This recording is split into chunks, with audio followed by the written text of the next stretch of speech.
Sejam bem-vindos para mais um vídeo e para mais uma apresentação de um livro, e hoje eu trago o livro Filosofia Contemporânea, das edições de 70, Filosofia Contemporânea, da professora catedrática Sofia Miguens, e parabéns desde já por esta obra, porque fazia muita falta uma edição sobre a filosofia contemporânea, porque a maior parte das obras que são editadas em Portugal, não é? Falando das obras portuguesas, muitas vezes, portanto, referem-se à história da filosofia em termos universais, prefazendo todas as épocas.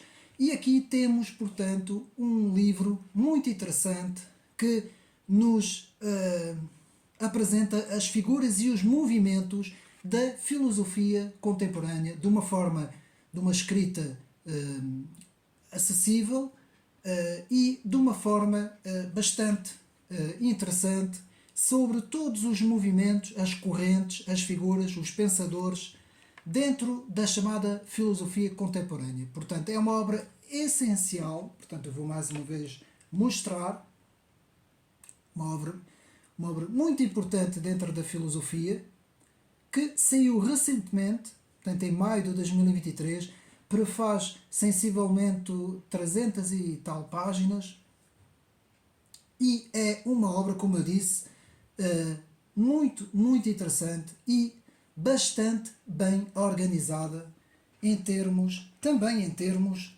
cronológicos, embora esta obra seja uma obra direcionada mais nas figuras e nos movimentos. E, começando já a analisar o livro, podemos ver aqui, portanto, a divisão existente entre as duas grandes tradições filosóficas contemporâneas que nos fala a autora, ou seja, a tradição analítica e a tradição continental. Portanto, na página 23, vemos aqui, logo na introdução, portanto, estas duas grandes tradições filosóficas, a tradição analítica e a tradição continental, e que são aqui também questão de debate e análise da própria autora, na página 25. Então vamos analisar o livro. Eu vou, não vai ser necessário ler passagens, porque isto é um livro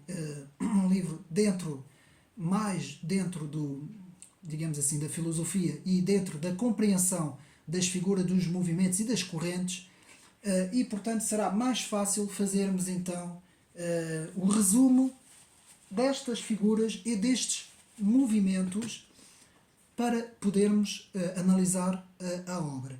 Então, a importância para a filosofia contemporânea, as relações pensamento, linguagem, mundo. Portanto, na página 28, a autora nos apresenta de forma bastante explícita, portanto, estes pressupostos entre as relações de pensamento, linguagem, mundo. Vemos também na página 30 como o empirismo está muito próximo de ser a orientação acertada em filosofia, nos diz a autora. Então, qual então o método da filosofia?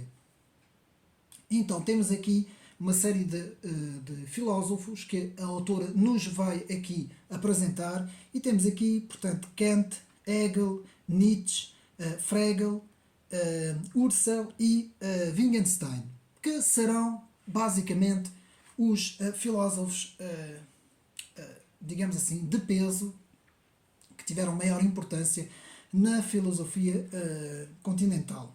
Então temos Kant com o método transcendental, temos Hegel com o método da dialética, temos Nietzsche com o método da genealogia, temos Frege, que vamos analisar melhor mais para a frente, com o método da análise de pensamento, temos Edmund Husserl com o método da descrição das essências na consciência, e temos Wittgenstein com a elucidação e terapia conceptual da linguagem. Na página 75, portanto, a autora nos apresenta aqui mais ou menos quais são os métodos que estes filósofos, digamos assim, tiveram, portanto, no desenvolvimento dos seus pensamentos.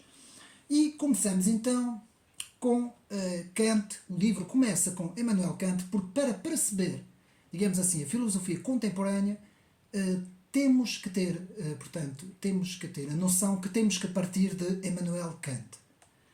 Portanto, quando temos a passagem da modernidade para, digamos assim, a pós-modernidade ou para a época contemporânea, nós vamos iniciar com Immanuel Kant para compreender que tudo o que veio depois de Kant, a partir de Kant, começa a referir-se sempre a Kant. Ou seja, todas as correntes de pensamento que vão surgir depois de Immanuel Kant, não é, no século XVIII, para a frente, mesmo sendo correntes antagónicas ou correntes que põem em causa os pressupostos de Immanuel Kant, tudo o que vai surgir de Kant para a frente vai sempre se referir a Immanuel Kant. Immanuel Kant é um ponto importante. Eu não estou a dizer que temos que, digamos assim, concordar ou sermos kantianos, não é isso que eu estou a dizer. Estou a dizer é que é um marco e um ponto importante para entendermos a filosofia contemporânea. E é também o que a autora nos diz. Então, na página 44, temos a crítica da razão pura para compreender o que fazemos quando representamos e conhecemos o mundo. Temos a crítica da razão prática, compreender o que fazemos quando agimos livres e moralmente. E depois temos crítica da fundamentação do juízo, compreender o que acontece quando apreciamos algo esteticamente. Portanto, Kant tem aqui uma importância grande nas suas obras, a crítica da razão pura e a crítica da razão prática. Eu vou tentar passar rapidamente o pensamento de cada filósofo, como está aqui no livro, para nós compreendermos portanto, a importância do pensamento de cada um deles. Então temos a filosofia transcendental de Kant, é a análise das estruturas a priori da subjetividade, que são a possibilidade de conhecer, na página 45. Ou seja, a subjetividade é capaz de produzir conhecimento mais do que diretamente o conhecimento de ele próprio, na página 45. Portanto, eu vou apresentando, portanto, cada pensamento de cada autor, conforme as notas que eu tirei do livro. Então, temos aqui uma coisa muito interessante. Os meus amigos vão me desculpar, mas está um pouco calor e, mais uma vez, eu não posso acender a ventoinha, senão isto vai fazer interferência com a gravação. Quero-me desculpar, então, para nós percebermos um pouco melhor. Então, temos os juízos analíticos a priori e temos os juízos sintéticos a posteriori. O que é que isso quer dizer? Kant faz aqui a síntese dessas duas coisas. Juízos analíticos a priori é, portanto, aquilo que normalmente a nossa mente conhece já. Portanto, ou seja, é aquilo que nós temos como certo sem recorrer à experiência. E os juízos sintáticos a posteriori é precisamente o contrário. É aquilo que nós conhecemos pela experiência, pelo experimentar das coisas, não é? Então temos aqui, em parte, digamos assim, o racionalismo e o empirismo, que eram as duas grandes correntes antes do século XVIII, em que Kant vai fazer aqui a síntese destas duas grandes correntes. Então, temos aqui a síntese. E o que é que Immanuel Kant vai fazer? Ele vai fazer uma coisa muito interessante, que a autora também explica. Ele vai pegar nos juízos analíticos a priori e nos juízos sintáticos a posteriori e vai fazer aqui uma síntese e vai fazer aquilo que é chamado os juízos sintáticos a priori. Ou, em vez de ser a posteriori, ele vai pegar na experiência e vai pegar, portanto, digamos assim, na razão e vai aqui fazer a síntese. E é exatamente essa forma que vai ser a grande inovação no kantismo, digamos assim. É a mente, a partir de agora, que organiza o conhecimento e não mais o próprio objeto conhecido. Então, temos uma ênfase que sai do objeto conhecido e recai no próprio observador. E a partir do Kant, temos então, toda a filosofia vai partir de, não mais do objeto conhecido, mas sim do observador e depois do processo de observação, conforme a filosofia vai andando no século XIX e XX. Então, temos a teoria do criticismo, não é? O sujeito, como eu disse, temos o predicado, que é o objeto, e vamos ver aqui que tudo recai agora no sujeito, como eu disse. Então, os juízes analíticos a priori, portanto, e temos os juízes sintáticos a posteriori. Então eu vou dar um pequeno exemplo para nós percebermos melhor. Nos juízes analíticos a priori, por exemplo, se eu disser os círculos são redondos, é uma coisa que eu sei, eu não preciso de ver se o círculo é redondo, é uma coisa lógica, não é? Um círculo é esférico, é redondo. Não preciso absolutamente de experiência nenhuma para chegar a esta conclusão. Enquanto que nos juízos sintáticos a posteriori os círculos são vermelhos. Sabemos que nem todos os círculos são vermelhos. E se eu tiver um círculo vermelho à minha frente, que não tenha outra cor, então eu vou ter que ter a experiência, a minha percepção vai ter que experimentar o círculo, digamos assim, ter acesso ao círculo, ao objeto, não é? E ver que o círculo é vermelho. E aí, a partir daí, a minha mente vai, então, por meio dos juízos sintáticos a posteriori, ter, portanto, a percepção que este círculo é de cor vermelha e não de outra cor, não é? Então, depois Kant também, no seu pensamento, formulou outras coisas. Vou tentar ser o mais rápido possível. Temos muitos filósofos para analisar. Temos o noumeno, que é a coisa em si, e temos o fenómeno, que são as coisas que aparecem, portanto, à nossa mente. Para Kant, só é possível conhecer as coisas como aparecem à mente, jamais em si mesmas. Ou seja, Kant vai aqui prezar o fenómeno e explicar que o noumeno não é possível conhecer o noumeno. Bom, a partir daqui vai haver muita coisa, muita crítica, muita gente que vai estar em desacordo, digamos assim, outros vão estar em acordo. Esta questão já veio de lá atrás, quase que podemos dizer que vem da questão dos universais, não é? Com o nominalismo, o realismo moderado e o realismo, e tudo isso já foi debatido lá atrás, mas aqui Kant vai então aqui criar um sistema filosófico em que vai nos dizer que só é possível conhecer as coisas que podem ser conhecidas para a nossa mente. E a nossa mente vai organizar o conhecimento, criando aquilo que Kant denomina o espaço e o tempo. Ou seja, para Kant não existe o espaço e o tempo de forma real cá fora. Isto sim é criado pela nossa própria mente como organização de todo o conhecimento que nos vem, que nos aparece. E é com isso que toda a filosofia, a partir daquele ponto, vai caminhar para a frente. Isso vai ser muito importante, porque toda a filosofia analítica inglesa e toda a filosofia também continental vai seguir, de certa forma, este novo ponto de arranque de que, afinal de contas, o real que está cá fora já não interessa, porque o real é a nossa mente que não que cria, mas que organiza.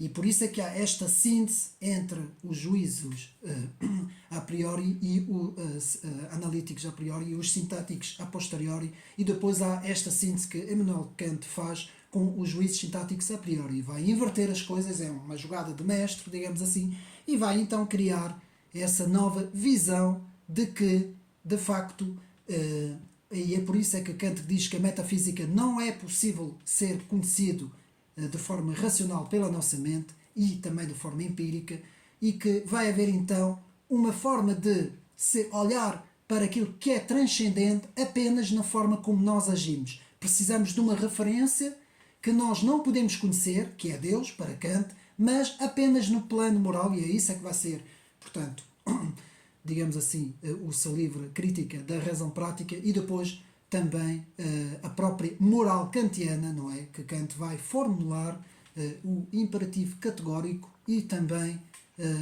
digamos assim, a moral kantiana, que é uma moral não utilitarista, mas que de certa forma utiliza já algo de importante no plano do campo moral, mas não no plano daquilo que nós podemos conhecer, não é? A autora, depois de ter tudo isso, portanto, a autora desenvolve com muito mais pormenor, não posso aqui estar aqui a falar de tudo, portanto, podemos então ver as obras principais de Kant, Crítica da Razão Pura, crítica da razão prática e crítica da faculdade dos juízes, que são as três grandes obras que a autora aqui analisa no livro. A seguir, a autora nos apresenta a obra de Hegel, Sistema Filosófico de Hegel, como um sistema do espírito absoluto, como sujeito da história racional. Então, com isso, a autora vai então analisar a fenomenologia do espírito, uma das obras de Hegel, e ciência da lógica e também enciclopédia das ciências filosóficas em epitome. Portanto, são as três grandes obras que a autora aqui analisa e vai também nos dizer a importância de Hegel para compreender a filosofia contemporânea.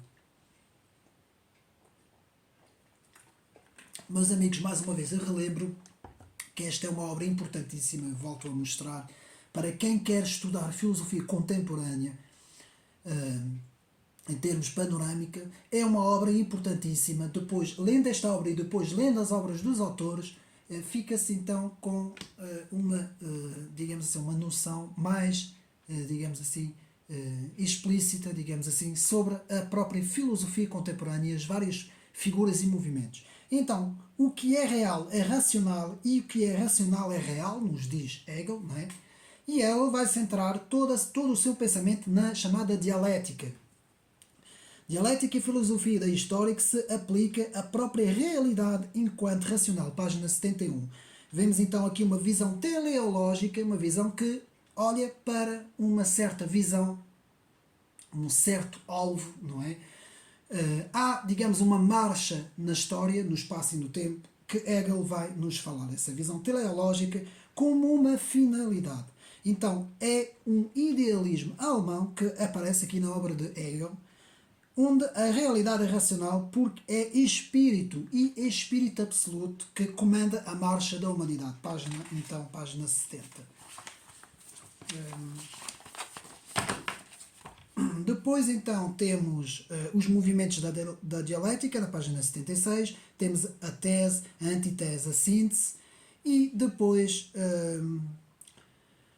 temos então depois a passagem para Karl Marx, que a autora também aqui nos vai falar como importante para entender a filosofia contemporânea. Temos os filósofos não fazem mais do que interpretar o mundo, sendo que é necessário transformá-lo, nos vai dizer Karl Marx, em relação principalmente à obra de Hegel. Página 90 e 91. Então, afirma nas contribuições à crítica da filosofia do direito de Hegel que a religião é o ópio do povo. Portanto, vai formular aqui as palavras de Karl Marx na página 91 e com isso Marx vai transpor o plano no espírito absoluto, não é? No plano do idealismo, vai transpô-lo no plano do materialismo e Karl Marx vai continuar a obra de Hegel, de certa forma, mas transpondo as suas ideias no plano material e no plano económico. Com isso chegamos a Kierkegaard, apontado como fundador do existencialismo. Então estou a passar rapidamente cada filósofo, não é? Na página 94 temos então o chamado existencialismo cristão, em que Kierkegaard vai então ser o mentor deste pensamento. Então, temos depois, continuando, Schopenhauer, que vai nos falar no mundo como vontade e representação. Schopenhauer vai falar da ética da contemplação e da abdicação, página 103. Vai nos falar do materialismo naturalista e idealista e vai também nos dizer que a arte é o único conhecimento objetivo. Próprias palavras de Schopenhauer na página 107. Chegamos depois, já vimos Kant, Hegel, Karl Marx, Kierkegaard, Schopenhauer e agora vamos ver Friedrich Nietzsche. A importância de Friedrich Nietzsche, portanto, isso são os filósofos pré-contemporâneos, antes de abordarmos a filosofia contemporânea, seguindo o plano da obra da autora. Então temos a filosofia de Friedrich Nietzsche, que nos fala da vontade de poder como o eterno retorno, nos vai falar sobre o super-homem, a constatação da ausência de qualquer finalidade moral, vai ser muito importante em Nietzsche. Nietzsche nos vai formular também a morte de Deus e o nihilismo ativo. Assim falou na própria obra, assim falou Zaratustra, não é? Na página 104, 110, 111 e 113. Falando nas obras dos autores que tivemos a ver, nos livros principais, temos, portanto, o Manuscrito Económico Filosófico de Karl Marx, o Manifesto do Partido Comunista de Karl Marx, o Capital de Karl Marx. Depois passamos para Kierkegaard. Temos então um fragmento da vida. Depois temos pontos de vista explicativo da minha obra como escritor e temos o desespero humano. Portanto, depois Schopenhauer, temos o mundo como vontade de representação e agora chegamos a Friedrich Nietzsche. Temos então as obras analisadas pela autora, temos o nascimento da tragédia, para além do bem e do mal, para a genealogia da moral e assim falava Zaratustra. Todas essas obras são, portanto, analisadas então pela autora. E agora, continuando, temos então a moral do ressentimento nasce em parte com Friedrich Nietzsche, na página 116, e depois temos a fundação, quer da fenomenologia, quer da filosofia analítica, está relacionada com a rejeição do psicologismo e do naturalismo, nos diz a autora na página 124. Portanto, a fenomenologia e filosofia analítica são as duas grandes linhagens da filosofia do século XX. Portanto, eu vou repetir, página 124, porque isto é importantíssimo.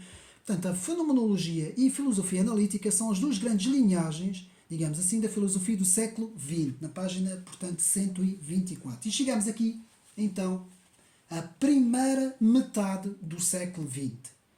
Então, primeira metade do século XX, em que vamos ter os problemas da filosofia, não são problemas empíricos relativos à cognição e comportamento de indivíduos, mas sim problemas que respeitam a natureza do pensamento e a relação pensamento-mundo. É importante aqui esta definição, portanto, na página 125, porque com isto vamos entrar em pleno na filosofia do século XX. E temos aqui a fenomenologia, que é a experiência da consciência, e temos depois também a filosofia analítica, a análise da linguagem. E vão essas duas grandes correntes caminhar uma lado à outra, entrando pela filosofia do século XX. Então temos os dois filósofos fundadores da fenomenologia e da filosofia analítica, e a autora aqui nos vai falar em Frege Gotthelb, importante, Frege Gotthelb, que nasce em 1848 e morre em 1925, que é o fundador da tradição analítica, e vai ter um artigo importante sobre o sentido e a referência e a teoria da significação. As obras de Frege são os fundamentos da aritmética, depois temos Der Gedenk, não tenho uma boa pronúncia alemã, não é? E Bergfried, portanto, que são as três grandes obras que aqui a autora analisa para compreender o pensamento de Frege. Então, na página 134 temos aqui os dois grandes, digamos assim, postulados que Frege vai nos falar no sentido e na referência, portanto, página 134, o sentido, o modo de se falar do objeto, as duas representações das posições, por exemplo, do planeta Vênus, estrela da manhã e estrela da noite, portanto, seria, digamos assim, um exemplo muito interessante para ver o sentido, e depois a referência, o objeto em si, o próprio planeta. E aqui Frege nos vai falar sobre essa relação em que nós conseguimos a perceber, digamos assim, a posição do planeta quando nós o chamamos estrela da manhã e quando nós o chamamos estrela da noite, e é aqui nisso que o próprio filósofo fala no sentido. Depois a referência, que será o objeto em si, que é a representação mental do objeto. Então, o sentido e a referência vão ser aqui importantes para Frege, e Frege vai analisar toda a sua filosofia, todo o seu pensamento vai ter relação com esses dois postulados, e vai depois dar ênfase à forma e à maneira como nós, digamos assim, podemos perceber, digamos assim, as coisas. Com isso, vamos ter também o filósofo Bertrand Russell, um importante filósofo Bertrand Russell, que nasce em 1872, morre em 1970, e que vai nos falar na análise lógica da linguagem como forma manifesta e real da estrutura da linguagem, página 135. A realidade como factos atómicos lógicos compostos, página 136, e temos assim o atomismo lógico de Bertrand Russell. Portanto, temos na página 136 o sense that, não é? Conhecer por contactos universais, página 136, conhecer por contacto universal. Temos a rejeição do realismo e idealismo. Russell fala do conhecimento por interpretação, conhecimento por intuição, matemático, lógico. Temos então o conhecimento por descrição e inferência, nas palavras de Bertrand Russell. O atomismo lógico, cada proposição simples, proposições atómicas correspondem a um facto simples, factos atómicos. No exemplo, por exemplo, o livro é azul, proposição simples, o livro é azul e pertence a Sócrates, ao filósofo Sócrates, já é uma proposição complexa. Depois temos a análise das duas proposições simples e complexas pelo atomismo lógico. As obras de, portanto, Bertrand Russell, portanto, aqui devo aqui fazer, portanto, peço desculpa aqui, já passamos Bertrand Russell, aqui estamos agora a falar de Edmund Husserl, exatamente, Edmund Husserl, que nasce em 1857 e morre em 1938, e vai ser a grande criação de Husserl foi, de facto, a fenomenologia. Aqui passamos agora para a fenomenologia, e vemos aqui, portanto, as obras de Edmund Husserl, com investigações lógicas, lições para uma fenomenologia da consciência íntima do tempo, ideias para uma fenomenologia pura e para uma filosofia fenomenológica, introdução geral à fenomenologia, que são as obras principais que a autora aqui nos fala, e a crise das ciências europeias e a fenomenologia transcendental. Portanto, aqui temos, portanto, como eu disse, a grande criação de Edmund Husserl foi a fenomenologia, página 142. O contacto com as coisas é o aparecimento destas à consciência, o rigor e a clareza para Edmund Husserl.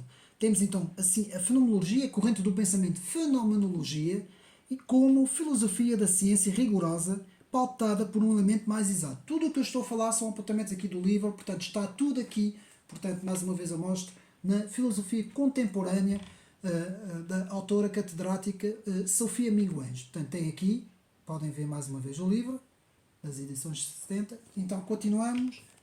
Então depois temos a filosofia, pretende ser para Husserl uma ciência da experiência, da consciência, que lida não com objetos, mas com actos de consciência, em que estes, os objetos, se dão ou são experienciados ou são constituídos. Página 144. Depois temos a filosofia de Edmund Husserl, é um regresso às coisas mesmas, as coisas tal como estas estão presentes à consciência. Página 145. Meus amigos, Edmund Husserl foi, para mim, um filósofo importante, porque ele conseguiu, digamos assim, ir às próprias coisas em si, a percepção das coisas do real. E isso foi importante, porque muitos outros filósofos para a frente não vão ter essa mesma visão, e nós vamos ver isso. Portanto, a experiência da consciência como temporal, relação da consciência com o tempo, página 148. Depois temos algumas definições, não é, do livro: a ideética, a doutrina da essência geral, abstrata das coisas, os significados e ideias, de ser assim em contraste ou ser simplesmente. Temos então a imagem ideética, portanto, que é a faculdade de evocar visualmente eventos passados ou imagens de objetos vistos. Depois temos então também o solipsismo, não é? A concepção filosófica de que além de nós só existe as nossas experiências, o conhecimento deve estar fundado em estados da experiência interiores e pessoais. Portanto, isso aí depois vai ser muito importante na filosofia também da linguagem e na filosofia analítica do século XX, todos esses conceitos. E para isso existe um livro muito interessante, um dicionário de filosofia. Vou aqui mostrar dois, porque é importante nós termos isso em mente. Aqui pelo menos dois importantes. temos aqui, portanto, o Dicionário Prático de Filosofia, de vários autores, agora Elisabeth Kleiman, Chantal Democ, Laurence Asenlow e Pierre Kahn, portanto, que é para nós, de facto, vermos digamos assim, as definições. Eu tenho aqui um pouco mais antigo da Planeta Editora, mas que me ajudou muito nos meus estudos, apenas como uma dica para os meus amigos, de António Lobo, Dicionário de Filosofia. É muito interessante porque portanto, está escrito com letras muito pequeninas, mas tem aqui todas as definições, digamos assim, é um autêntico dicionário do pensamento filosófico, e todas as dúvidas que nós possamos ter, podemos aqui também recorrer a esses dicionários. Isto foi uma parte. Então vamos aqui agora abordar a obra importantíssima de Ludwig Wittgenstein. E Ludwig Wittgenstein, para mim, foi um dos autores mais importantes do século XX. De facto, uma mente brilhante. Não quer dizer que o seu pensamento se possa concordar com ele. No meu caso até nem é, porque eu até nem concordo com o pensamento do autor, mas foi um autor importantíssimo. E nós vamos aqui ver a importância do trabalho de Ludwig Wittgenstein, que nasce em 1889, morre em 1951, e que nos vai falar da análise da linguagem, como a linguagem e o pensamento se relacionam com o mundo. E as obras de Wittgenstein que a autora aqui analisa, portanto, temos o Tratado Lógico-Filosófico, ou o Tractacus, que é o seu primeiro trabalho, e depois temos o segundo trabalho. Aqui a autora analisa ainda a Conferência sobre Éticas, da obra de Wittgenstein, e observações sobre o ramo dourado de fazer, portanto também que a autora analisa, e depois também investigações filosóficas, que será o segundo grande trabalho, que muitos dizem ser um trabalho oposto ou diferente do primeiro trabalho, do tratado, não é? O Tractacus, mas que depois vamos então analisar com mais calma, portanto, esta obra de Ludwig Wittgenstein. Primeiro temos que ver o aparecimento do Círculo de Viena, entre 1920 e 1930, em que temos alguns autores, Schilling, Carnap, Frege e Neurath, Otto Neurath, que são alguns autores importantes que vão formar o movimento do pensamento lógico. Combatem a metafísica e reclamam a análise lógica da linguagem. Portanto, o Círculo de Viena vai ser importante. Então temos duas obras, então voltando a Ludwig Wittgenstein, temos duas obras importantes, como eu disse. Temos a primeira fase do tratado, um Tractacus, na página 158, em que temos o realismo metafísico do tratado, e depois temos a segunda fase de Ludwig Wittgenstein, em que temos o antirrealismo das investigações filosóficas. Então, depois temos como compreender como o nosso pensamento e a nossa linguagem nos permite representar o mundo. Depois, na página 159, temos aquilo que pode ser dito claramente. Acerca daquilo que não podemos falar, devemos calar-nos. Aqui é que acaba a obra de Wittgenstein, que de facto vai falar da importância sobre esse facto de se poder falar das coisas em termos, portanto, na linguagem, não é? Então, Ludwig Wittgenstein vai falar dos factos. A realidade das coisas são os factos. Então aqui temos o mundo, é tudo aquilo que acontece, um conjunto de factos e não das coisas em si. Página 160. Pensar é pensar sobre aquilo que acontece, sobre o conjunto dos factos. Página 160. Então temos aqui também mais uma definição que podemos ver: isomorfismo, característica dos corpos com mesma constituição, similares entre as coisas de diferentes espécies, em que vai ter uma importância grande aqui na obra de Wittgenstein. Portanto, os limites da minha linguagem são os limites do meu mundo. Uma frase muito conhecida, página 162, de Ludwig Wittgenstein, não é? Portanto, o principal objetivo da obra, o tratado, o Tractacus, é traçar a diferença entre o que pode ser dito e o que apenas se deixa mostrar. Página 163. Portanto, nas investigações filosóficas de 1953, a obra mais importante de Wittgenstein, a obra é uma interrogação por exemplificações. Página 165. Temos depois então os jogos da linguagem. A linguagem forma um todo com as atividades com as quais está entrelaçada, página 166. Vou tentar andar depressa porque temos muita gente para ver ainda de filósofos, portanto, tudo isso na obra de filosofia contemporânea. Temos então, passamos aqui agora ao filósofo Martin Heidegger. Martin Heidegger nasce em 1889, morre em 1976, vai nos falar da questão do ser e do sentido do ser, página 178. Vai ter a obra importante Ser e Tempo, não é? Podemos agora ver as obras de Heidegger. Então temos Ser e Tempo e temos também Kant e o problema da metafísica. Cartas sobre o humanismo, a origem da obra de arte, ensaios e conferências e construir. Portanto, são habitar, pensar. São as obras principais que o autor aqui nos fala de Martin Heidegger, em que temos também aqui Ser e Tempo, a obra mais importante, o seu Opus Magnum, em que Heidegger vai nos falar da filosofia do Dasein, ou seja, o estar aí, Dasein, a existência, o ente cuja essência consiste em existir. Portanto, a filosofia de Heidegger é um existir e compreender num ser que dá por si sempre já num determinado horizonte mundano e histórico. Um pensamento hermenêutico ou teoria da interpretação. Portanto, a hermenêutica é a ciência e a arte de interpretar um texto, que começou com digamos assim, com as escrituras e depois também digamos assim, evoluiu também para a interpretação de outros textos, de outros livros dentro da literatura. Então aqui na página 184. Depois então temos a hermenêutica ontológica, na página, portanto, 184.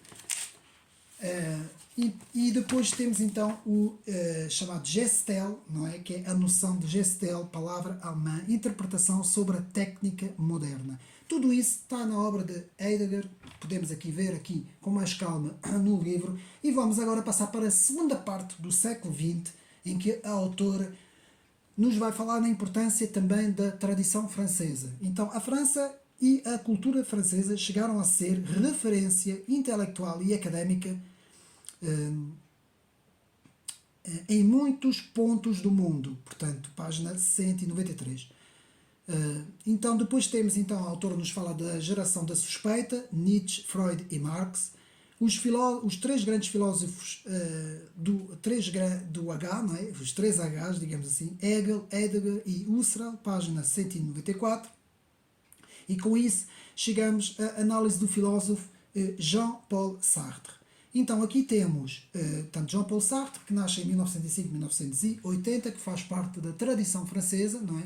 Filósofo da tradição francesa, e que aqui nos fala da representação do existencialismo como apoiando as causas políticas. A existência precede a essência, frases de Jean-Paul Sartre, influências da fenomenologia no pensamento de Sartre, de Husserl também, de Edmund Husserl, e de Ser e Tempo, de Heidegger. Então, Jean-Paul Sartre vai pegar em Edmund Husserl, da fenomenologia, e do pensamento de Martin Heidegger, e vai aqui tentar tirar alguns conteúdos, digamos assim, do pensamento desses dois filósofos, e vai então escrever o livro Ser e o Nada, em que nos fala que a existência antecede a essência, existir é estar lançado, dar-se por si no mundo e ter de se projetar.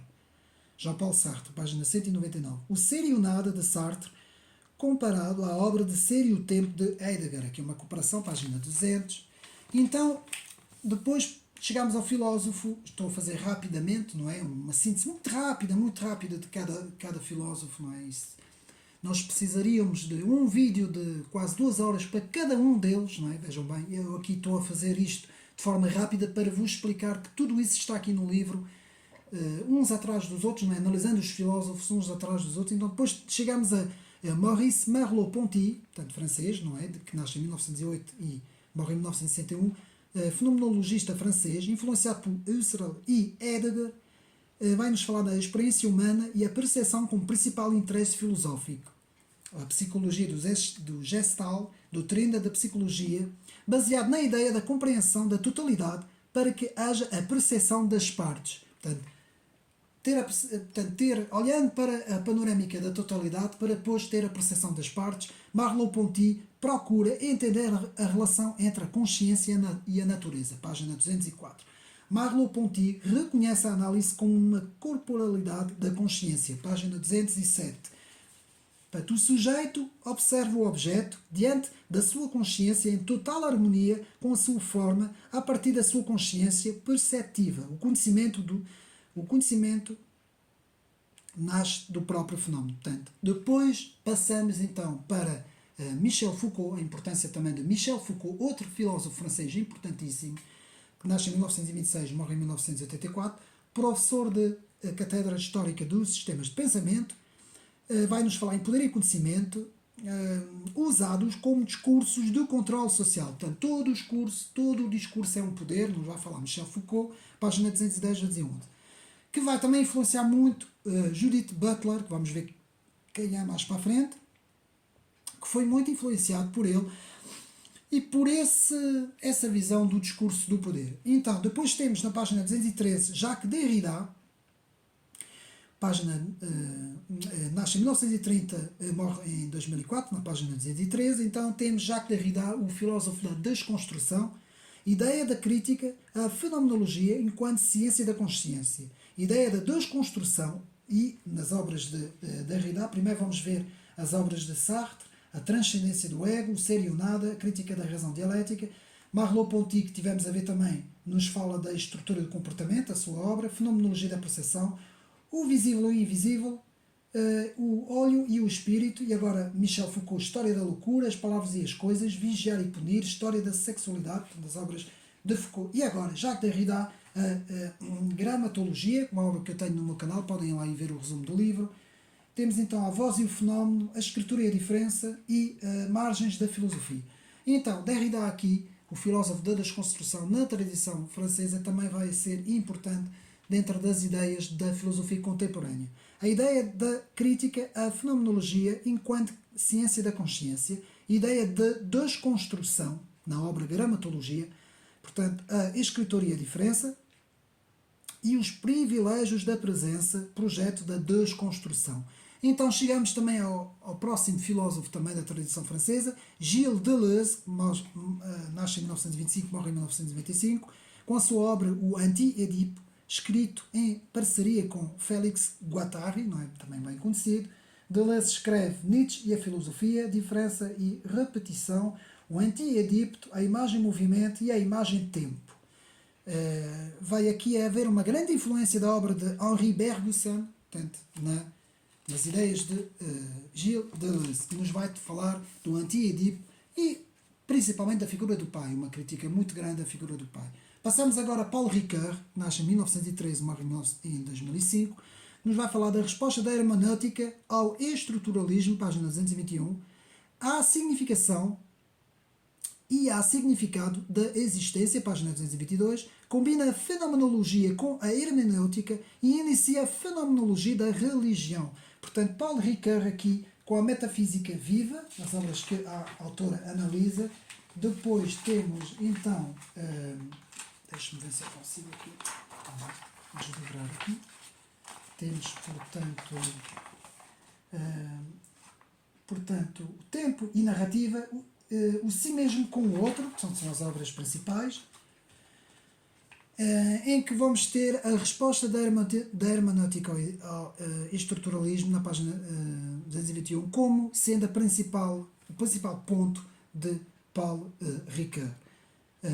E depois passamos então ao próximo filósofo, Emmanuel Levinas, nasce em 1906, morre em 1995, com o seu livro, portanto, A Totalidade e Infinito, que nos vai falar sobre a ética concebida como filosofia primeira, portanto, o primeiro motor da filosofia, página 225, interpretar a existência e a transcendência da existência à luz da ética, mas não no sentido deontológico, o que devo fazer. Portanto, aqui uma ênfase na ética de uma forma diferente da forma ética deontológica que nós estamos habituados, não é? E depois então chegamos aqui ao marco importante da Escola de Frankfurt, que a autora vai fazer uma pequena síntese, uma pequena análise, que é o Instituto de Pesquisa Social, fundado em 1930 por Max Horkheimer, que nasce em 1995 e morre em 1973, e que nos vai falar da Dialética do Esclarecimento, com Theodor Adorno, publicada em 1947, que é a primeira obra da primeira geração. Então vamos ter aqui então Adorno e Horkheimer, em que temos a dialética do esclarecimento, que é a obra que a autora analisa, que é a construção de uma teoria crítica da sociedade americana pela Escola de Frankfurt, página 230. E também temos o financiador deste projeto do Instituto, que foi Felix Weil, que foi o grande financiador do projeto. E depois temos então a crítica da escola e de Adorno a Heidegger e ao Iluminismo, principalmente, página 232. Também temos a importância de Walter Benjamin e a sua obra para o Instituto de Pesquisa, e temos depois Georgen Habermas, que nasce em 1929, que pertence já à segunda geração de Frankfurt, que nos fala da teoria da ação comunicacional, fundamentos de um projeto iluminista e democrático, página 239. Temos a crítica da razão centrada no sujeito, a ação comunicacional, portanto aqui de Habermas, em que temos aqui, portanto, digamos assim, um instituto de pesquisa, não é? O famoso Instituto, Escola de Frankfurt, em que temos então a passagem de muitos filósofos que saíram da Alemanha na altura ocupada pelo regime nazi e que de certa forma se refugiaram nos Estados Unidos e depois criaram então uma crítica da sociedade. E é interessante porque estes filósofos, em vez de criticarem a Alemanha nazi, puseram-se então também a criticar muito o pensamento americano,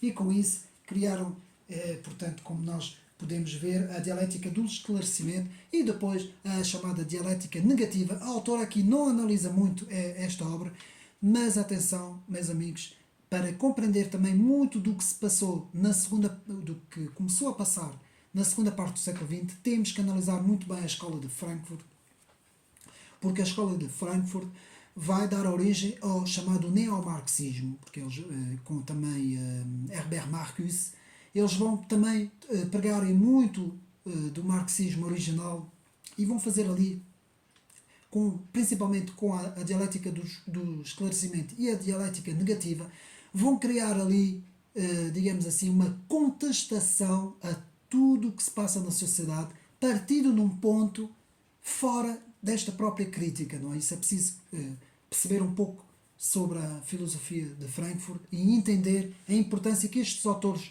todos vão ter para preparar a pós-modernidade e os chamados filósofos que nós hoje temos, principalmente quando nós analisamos as novas teorias do género e as novas teorias wokeistas, toda essa evolução que vem de lá de trás e que vai buscar algumas coisas à escola de Frankfurt, e também a outras tradições, como nós vamos ver. Então, depois da autora dito isso, que foi uma parte, isso aí não teve nada a ver com a autora, teve a ver comigo, chegamos então à análise de Austin, G.L. Austin, que nasce em 1911 e morre em 1960, e que vai ter aqui uma importância grande, a importância da ideia de actos de fala, dos actos de fala. Portanto, dizer alguma coisa é fazer alguma coisa. Austin vai aqui ter duas obras importantes, Outer Minds, que é a obra principal que a autora analisa, e Sentido e Percepção, e este autor nos fala da ideia de que a linguagem faz coisas, página 242 e 243. Austin elabora um estudo sobre conceitos de verdade e falsidade, qualificados actos de fala como sendo verdadeiros ou falsos, a depender da descrição que é feita, página 252. Nos atos de fala, coisas feitas com palavras, actos performativos, produzidos, coisas que são verdadeiras ou falsas, actos locutórios, actos ilusórios e actos prelocutórios. Portanto, isto vão ser, portanto, digamos assim, alguns conceitos do pensamento de Austin importantíssimos para compreender a filosofia contemporânea. E depois então vamos ter aqui os dois filósofos centrais na filosofia analítica do século XX, em que a autora nos fala de Wayne Quine, é assim que se diz, penso eu, e Donald Davidson. Portanto, W. Quine, que nasce em 1908 e, portanto, morre em 2000, e Donald Davidson, que nasce em 1917 e morre em 2003. A autora vai desenvolver o pensamento desses dois autores na página 258 e 259 e vai nos falar da teoria da mente de Quine e de Davidson, ou Quine, não é? Em inglês seria mais Quine. Então, William Vine Quine, um filósofo da tradição analítica, e que aqui a autora nos vai falar em 2 livros, Dois Dogmas do Empirismo, Sobre o que há e Palavras e Objetos, que são as 3 obras, digamos assim, que a autora vai aqui analisar de Kant, em que nos fala 2 dogmas do empirismo, ataca a distinção entre juízos analíticos e sintéticos de Immanuel Kant. É um filósofo posicionado no holismo, ou seja, é holista, um holismo epistemológico, que fala na indeterminação da tradução, digamos assim. E o Donald Davidson, que vai falar que é um discípulo de Kant, não é? De Kant, que nos fala principalmente na parte da teoria da ação, a ontologia e da filosofia da linguagem e da mente, na epistemologia, página 271. Filosofia da ação e da mente e da linguagem. Portanto, então estamos aqui a ver que os filósofos do século XX, da segunda parte do século XX, vão se posicionar, digamos assim, no estudo da análise da linguagem, da mente e da ação, meus amigos. A linguagem, a mente e a ação vão ser, portanto, os, digamos assim, os perímetros que vão, digamos assim, se movimentar os filósofos do século XX. Então, a filosofia de Davidson, na aplicação da filosofia da linguagem e a filosofia da mente e a teoria da ação, como eu disse, para uma linguagem poder ser apresentada, tem de depender de um número de axiomas, semântica. A teoria do significado de Davidson, complementada por uma teoria da interpretação, página 271, 272, 273. Davidson nos fala da psicologia que não é redutível à física. Conceitos de triangulação, relação, estabilidade entre 3 vias distintas de acesso epistémico à realidade, em que temos a subjetiva, intersubjetiva e objetiva. Portanto, são os pensamentos, os pressupostos de Davidson. Vamos agora a Richard Rorty, o filósofo do pragmatismo, importantíssimo aqui também para a segunda parte do século XX, que nasce em 1931 e morre em 2007, um autêntico pragmatista. Vai analisar a cultura intelectual pós-epistemológica, de página 281, a chamada conversação da humanidade, em que nos vai falar do pluralismo, não há um vocabulário final e último e um certo relativismo pós-moderno. Embora alguns nos digam que Richard Rorty nunca falou no relativismo, mas, de facto, podemos aqui, digamos assim, podemos aqui retirar do seu pensamento alguns pontos relativistas dentro das ideias e dos conceitos de Rorty, não é? Então, chegamos ao filósofo francês, que nasce em 1937, Alain Badiou, que aqui a autora nos fala, Alain Badiou, que, de facto, que é um filósofo um pouco na tradição maoísta, não é? Que nos fala na hipótese comunista e como sendo a mais correta, página 289. Fala-nos na definição política da filosofia. A filosofia deve estar do lado da ciência, militante maoísta, defesa do comunismo, discípulo de Louis Althusser, que também vai ter aqui um papel importante na segunda parte do século XX, da filosofia, e na sua obra, portanto,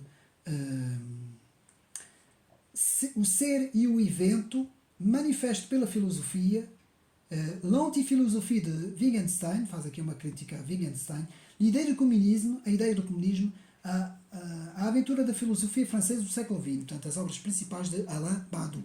Passamos então a Jacques Rancière, que nos fala aqui, discípulo de Louis Althusser também, que procura fazer convergir a estética e a política, página 293.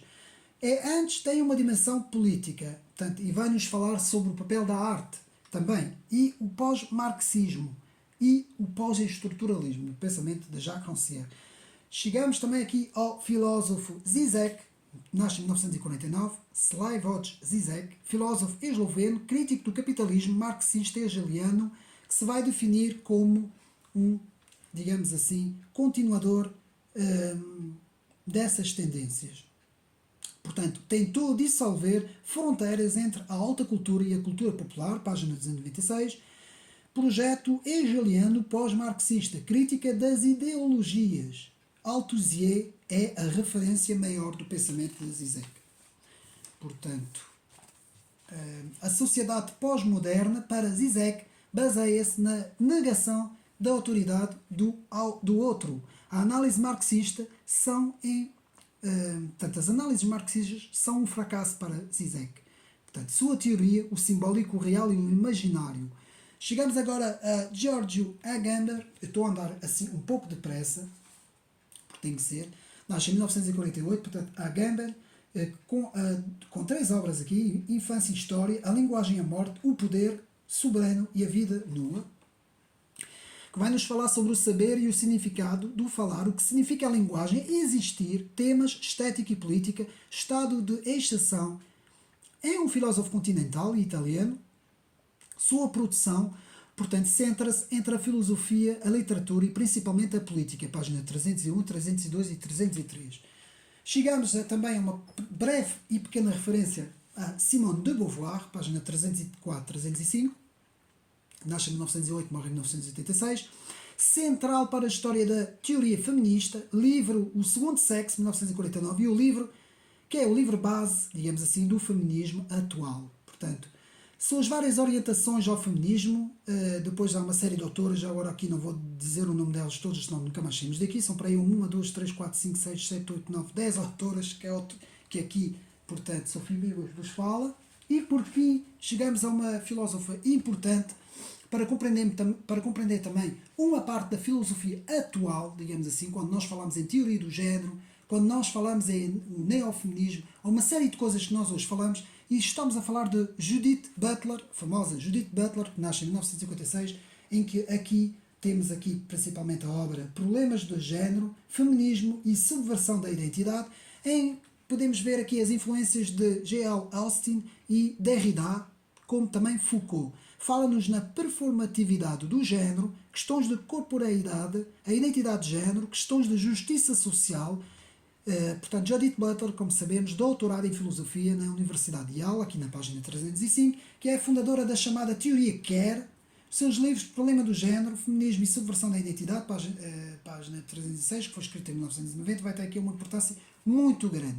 Temos então aqui a construção social performativa como sendo um organismo, não é? Aqui nas palavras de Judith Butler. Então, os 3 filósofos wittgensteinianos, ou o neo-wittgensteiniano, que a autora vai analisar na parte final do livro, o chamado neo-Wittgenstein, os neos-Wittgensteins, né, digamos assim. Temos então aqui os 3 filósofos, Cora Diamond, John McDowell e Stanley Cavell, que são os 3 filósofos que a autora vai acabar o livro, portanto, Filosofia Contemporânea, mais uma vez eu mostro, que mais uma vez eu devo dizer que é um livro fundamental para entendermos a filosofia contemporânea, e mais uma vez parabéns à autora e parabéns à editora 70 por nos brindar com este livro, porque não se escreve muito aqui em Portugal, não são obras estrangeiras, estou a falar aqui obras portuguesas, não se escreve muito sobre filosofia contemporânea. E, mais uma vez, desde já devo-te parabenizar a editora e a autora por nos terem brindado com este livro, que fazia muita falta, meus amigos, fazia mesmo muita falta. Então, temos aqui esses 3 autores, Cora Diamond, não é? que nasce em 1937, na página 308, página 309, nos vão falar sobre a filosofia da linguagem, a abordagem da filosofia moral, a interpretação de Wittgenstein, a questão dos direitos dos animais. Depois passamos para John McDowell. Estou a falar rápido, meus amigos. Quem quer aprofundar, vai comprar o livro e vai ler.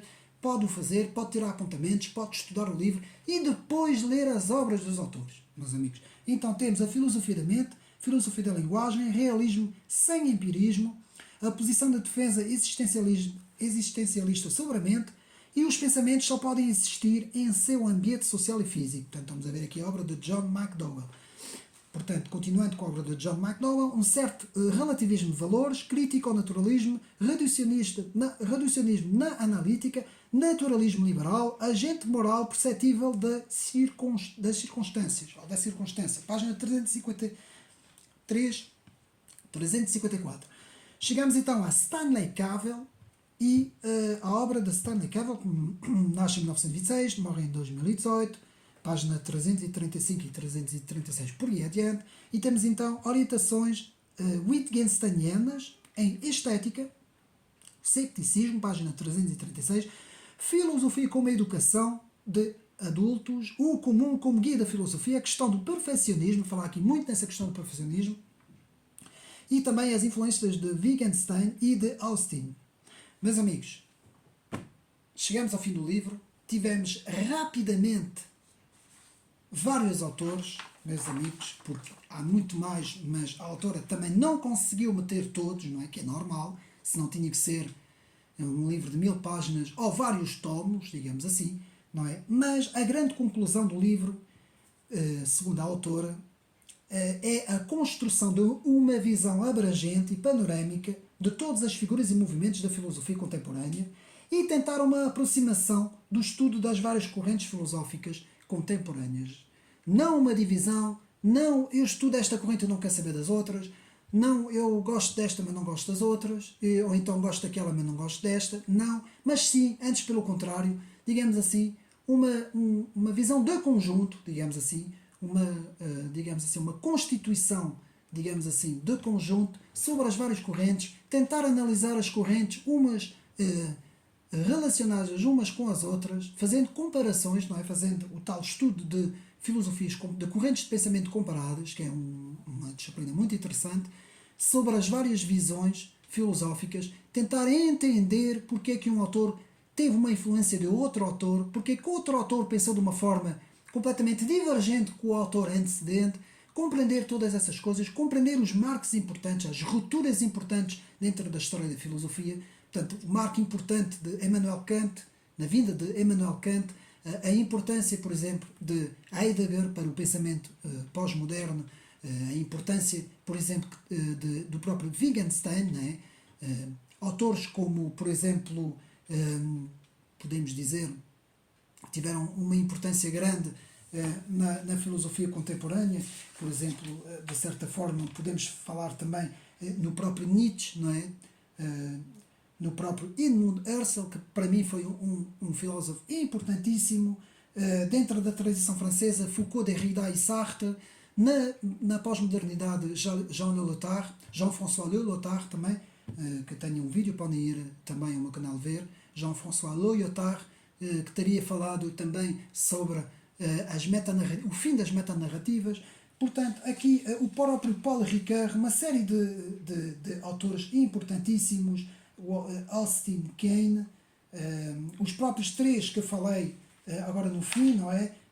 Diamond, McDowell e Cavell, que são importantíssimos, e haveria muito mais, meus amigos, dentro da filosofia contemporânea. E, meus amigos, a modernidade e a pós-modernidade, a filosofia contemporânea, é importante o estudo das correntes de pensamento. E não só para o campo da filosofia, também quem estuda no campo da ciência política e no próprio campo da história, tem que ter em mente, saber ter, digamos assim, esta visão panorâmica, este mapa cultural, digamos assim, que abrange essas áreas todas, conhecendo muito bem tanto as obras como a história cronológica desses autores e fazendo, digamos assim, uma síntese de todos esses pensamentos e de todas essas correntes. E, meus amigos, a filosofia está entrelaçada com a ciência política está também ela entrelaçada com a própria filosofia está entrelaçada também com outras correntes como a própria história, o estudo da história e também o próprio estudo da economia, o próprio estudo da teologia. Atenção, a teologia não é só sinónimo de estudo do passado, ou da Idade Média, ou das idades cristãs ou da Idade Clássica, não, também ela tem muita importância para o estudo da filosofia. Aliás, no meu canal brevemente irei fazer um vídeo sobre as novas teologias, como novas teologias estão a entrar, portanto, na teologia católica e na teologia protestante, como novas teologias estão a entrar. Eu vou falar daqui brevemente, irei fazer a apresentação, estou à espera que o livro chegue para fazer essa apresentação, as novas teologias, teologia inclusiva, teologia da libertação, teologia do individualismo, teologia do bem-estar, todas essas novas teologias também que estão a entrar, também que muitas delas têm grande influência sobre ideologias neomarxistas e wokistas também, não é? Elas estão a ter uma grande influência também de certa forma no plano globalista, não é? E tudo isso é importante para percebermos a importância tanto dessas teologias como também das filosofias e da própria filosofia, meus amigos. Não se consegue compreender o mundo sem estudar as correntes de pensamento. E uma das as minhas duas especialidades, História do Cristianismo e História das Ideias, principalmente no plano filosófico e político, porque é a minha área principal, a história das ideias. E, meus amigos, sem isso não se consegue entender todos os fenómenos à nossa volta. Nem como eles nasceram, como eles evoluíram e como chegaram até aos dias de hoje e quais as transformações que estas novas ideias vão ter e vão influenciar o futuro, meus amigos. Portanto, espero que mais uma vez tenha sido útil para os meus amigos. Eu aqui mais uma vez a mostro Sofia Minguães, que escreve a Filosofia Contemporânea, Figuras e Movimentos, da editora 70, um livro importantíssimo aqui para mais uma recomendação do canal. Um livro importantíssimo, meus amigos, que vale a pena comprar para aumentar nossos conhecimentos, para aumentar nossa visão panorâmica. Vale a pena comprarmos, lermos com calma, tirar apontamentos, tirar o nome dos autores, investigando os autores, os próprios filósofos, lendo as obras principais dos filósofos. No final do livro temos, portanto, no anexo temos as principais obras das principais figuras que a autora aqui analisa. E, meus amigos, é uma ajuda muito grande também para os estudantes, aqueles que estudam filosofia também, né? E para também aqueles que fazem pesquisas, pesquisadores e também todos aqueles que se interessam, escritores e analistas também, que se interessam por essas questões, e os curiosos também, aqueles que também querem aumentar os seus conhecimentos. Portanto, fica aqui esta recomendação, Filosofia Contemporânea. Fazia falta uma obra destas no nosso meio, aqui meio português, meio literário português. Espero que mais uma vez tenham gostado de mais este vídeo. Um abraço e até uma próxima.